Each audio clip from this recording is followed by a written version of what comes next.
Data analytics या data science, ये नाम आज की दुनिया में इतना पॉपुलर हो चुका है कि अभी चाहे वो कॉमर्स का स्टूडेंट हो या वो इंजीनियरिंग का स्टूडेंट हो या वो किसी भी ब्रांच का स्टूडेंट हो, हर कोई स्टूडेंट या हर कोई वर्किंग पर्सन जो कहीं ना कहीं जॉब कर रहा है वो चाहता है कि मैं भी अपना करियर डेटा साइंस या डेटा एनालिटिक्स में स्विच करूं। पर जब हम लोग डेटा साइंस में अंदर स्विच करना चाहते हैं तो हम कई सारे ऑनलाइन कोर्सेज देखने के बाद और कई सारे सिलेबस देखने के बाद ये कंफ्यूज हो जाते हैं कि भाई आखिर इस कोर्स में होता क्या क्या है, या एक अच्छा डेटा एनालिस्ट बनने के लिए या डेटा एनालिसिस कोर्स करने के लिए ऐसी कौन कौन सी स्किल्स है और कौन कौन सी लैंग्वेजेस है जो आपको आना बहुत जरूरी है। दोस्तों, मेरा नाम गौरव अग्रवाल है और आज के इस पूरे वीडियो में आपसे मैं यही शेयर करने वाला हूं कि if you want to become a data analyst और आपको डेटा साइंस फील्ड में अपना करियर को स्विच करना है और एक अच्छी जॉब लेना है, तो आप कौन कौन सी स्किल्स को सीखें। दोस्तों, नंबर 1 पर जो मैं आपको एक स्किल नाम लेना चाहूंगा, जो लैंग्वेज आप सभी जानते हैं, बहुत कॉमन लैंग्वेज है, पाइथन। अब ओनली पाइथन सुनकर आप आगे फॉरवर्ड मत करना, बिकॉज अभी पाइथन के अंदर भी काफी कुछ होता है। क्योंकि कई लोग पाइथन तो सीख लेते हैं पर डेटा साइंस में अकेले पाइथन काम नहीं आती है, बिकॉज पाइथन की भी काफी सारे अंदर के कोड और अंदर की लाइब्रेरीज होती है।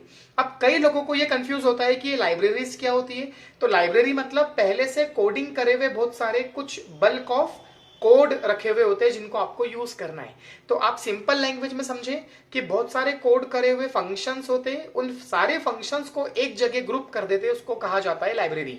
तो दोस्तों, आपने नाम सुना होगा NumPy, Panda, NumPy, Pandas, Matplotlib, scikit learn, Seaborn, TensorFlow, Keras, PyTorch, PySpark, ये सभी पाइथन की इनबिल्ट लाइब्रेरीज होती है जिनके थ्रू हम लोग data analysis, data prediction, data modelling, data forecasting, मतलब कई तरह की डेटा वाली एक्टिविटीज हम लोग परफॉर्म कर सकते हैं। अब आप में से कई सारे स्टूडेंट्स पाइथन तो सीख लेंगे, बट अगर आप इन लाइब्रेरी को स्किप कर जाएंगे तो आप कभी भी डेटा एनालिसिस नहीं कर पाएंगे। कई सारे स्टूडेंट्स मेरे पास आते हैं कि सर हमने किसी कोचिंग में पाइथन के लिए ज्वाइन किया था, बट हमें पाइथन में ये लाइब्रेरीज नहीं सिखाई। तो इसका मतलब आपको ऊपर से इफ एल्स, लूप्स और बहुत बेसिक ओवरव्यू दे दिया गया, बट आपको जो मेन चीजें थी वो नहीं सिखाई गई। तो आगे इसके बारे में हम और इन डेप्थ वीडियोस बनाएंगे कि भाई इन लाइब्रेरीज में से कौन सी लाइब्रेरी का क्या काम है।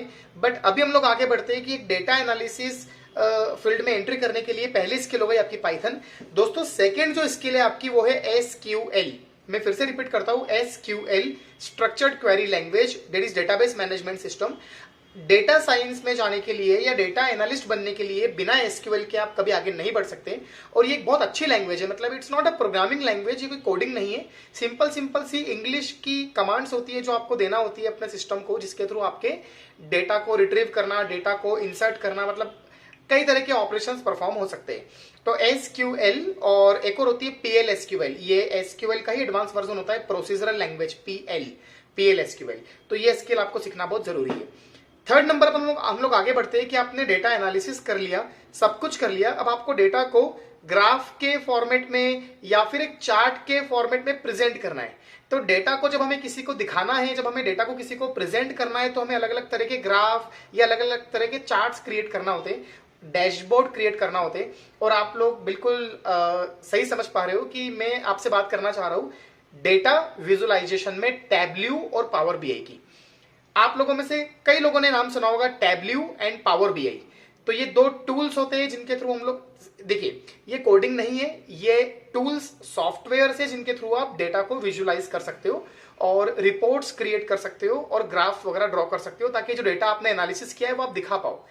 फोर्थ नंबर पर एक लैंग्वेज आती है जिसका भी आप लोगों में से कई लोगों ने नाम सुना होगा, दैट इज आर प्रोग्रामिंग। दोस्तों, ये बहुत पॉपुलर लैंग्वेज है और ये बहुत काम आती है अगर आपको डेटा एनालिसिस में जाना है तो। और बिना आर लैंग्वेज के डेटा साइंस और डेटा एनालिसिस में आप सरवाइव तो कर सकते हो, पर आप आगे अच्छे पैकेज की तरफ नहीं बढ़ सकते, बिकॉज पाइथन से तो सारा काम आपका हो ही जाएगा, बट कुछ कंपनीज ऐसी होती है जो आर लैंग्वेज की डिमांड करती है। And last but not the least, कि डेटा साइंस में या डेटा एनालिसिस में जाने के लिए आपको एक्सेल, ये एक्सेल का नाम सबसे पहले नंबर पे मैं लेना चाह रहा था, बट सबसे पहले मैंने आपको Python, then SQL, then Tableau and power BI, then R programming, और लास्ट में इसलिए लिया कि एक्सेल तो हम बहुत मतलब छोटा सा होता है, कभी भी सीख सकते हैं। मतलब विद इन 15 डेज हम एक्सेल में मास्टर हो सकते हैं, मतलब कोर एक्सेल, एडवांस एक्सेल वगैरह में। तो ये स्किल आपको आना बहुत जरूरी है, बिकॉज एक्सेल में अगर डेटा होगा तो ही आप उसको रिट्रीव कर पाओगे, तो ही आप उसको एनालिसिस कर पाओगे, तो ही आप उसके थ्रू डैशबोर्ड्स क्रिएट कर पाओगे टैब्ल्यू एंड पावर बीआई के थ्रू। इनफैक्ट अगर आप टैब्ल्यू एंड पावर बीआई पे भी काम करोगे तो आपको एक्सेल पे काम करना आना बहुत जरूरी है। दोस्तों बहुत अच्छी फील्ड है, बहुत अच्छा करियर है। अगर आज आप डेटा साइंस में या डेटा एनालिसिस में अपना करियर स्टार्ट करते हो, ट्रेनिंग स्टार्ट करते हो, ट्रेनिंग में आपको कोई भी हेल्प लगती है, आपका नॉन आईटी बैकग्राउंड है, आपको कुछ नहीं आता है, कोडिंग से डर लगता है, मैं बैठा हूं आपके लिए। आप एक बार कॉल करें, 2-3 डेज का आप क्लासेस ले, डेमो लेके देखिए।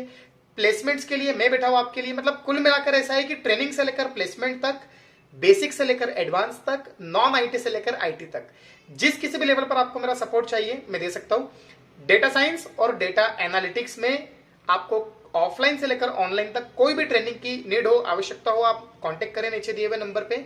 आपको लगता है कि आपके पास ट्रेनिंग है, नॉलेज है, आपको प्लेसमेंट चाहिए, तो भी आपकी हेल्प हम लोग कर सकते हैं। अगर आपको लगता है कि आपका काफी टाइम तक गैप हो चुका है करियर में, आपका काफी बैकग्राउंड गैप है, आपका स्टडी में गैप हो चुका है, आपका बैकग्राउंड बीकॉम, बीबीए या सिविल, मैकेनिकल, इलेक्ट्रिकल है, तब भी आप इस फील्ड में आ सकते हैं, आपका प्लेसमेंट हो सकता है। बस आपको क्या चाहिए? टेक्निकल स्किल्स, कम्युनिकेशन स्किल्स और थोड़ा सा आपको चाहिए इंटर्नशिप, बिकॉज फ्रेशर्स को कोई भी लेना पसंद नहीं करता है। तो ट्रेनिंग के बाद 6 महीने, 4 महीने कहीं पर भी इंटर्नशिप में करवाकर आपको किसी भी कंपनी में अपन प्लेसमेंट ले सकते हैं। दोस्तों उम्मीद करता हूं कि इस वीडियो में आपने कम से कम इतना तो सीखा होगा कि डेटा एनालिस्ट बनने के लिए कौन कौन सी स्किल्स चाहिए होती है।